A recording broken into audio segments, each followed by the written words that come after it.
Hello Rajula, આ video માત્ર ને માત્ર આઈફોન યુઝર માટે જ આપણે બનાવ્યો છે, જેની અંદર ગ્રીન ડિસ્પ્લે થઈ જતી હોય, વ્હાઇટ ડિસ્પ્લે થઈ જતી હોય, આવા બધા બહુ બધા પ્રોબ્લેમ આવે છે. અપડેટ કર્યા પછી આવી રીતે ગ્રીન ડિસ્પ્લે અને વ્હાઇટ ડિસ્પ્લેનો પ્રોબ્લેમ આવે છે, તો તમારે ચિંતા કરવાની બિલકુલ જરૂર નથી. તમારા ફોનની અંદર ડિસ્પ્લે ચેન્જ નહીં કરવી પડે. ગ્રાફિક્સ આઈસીનો પ્રોબ્લેમ હોય છે, આમાં તમને રિપેર કરી દેવામાં આવશે, અને એ પણ ઓરિજિનલ ડિસ્પ્લે રહેશે તમારી. કોઈ પણ પ્રકારનો અંદર પાર્ટ્સ, જેન્યુન પાર્ટ્સનો જે ઓપ્શન આવે એ ચેન્જ નહીં થાય, અને માત્ર ને માત્ર અડધી કલાકથી કલાકની અંદર તમને રિપેરિંગ કરી દેવામાં આવશે, અને ડિસ્પ્લેના 25% ખર્ચાની અંદર આ કામ થઈ જાય છે.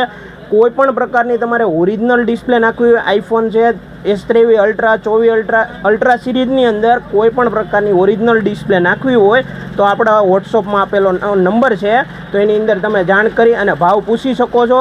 અને કોઈ પણ આઉટ સિટીથી તમે પાર્સલ કરાવી અને મોબાઈલ તમે રિપેર પણ કરાવી શકો છો. તો આજે જ આવી જાઓ હર્ષ મોબાઈલ રાજુલા.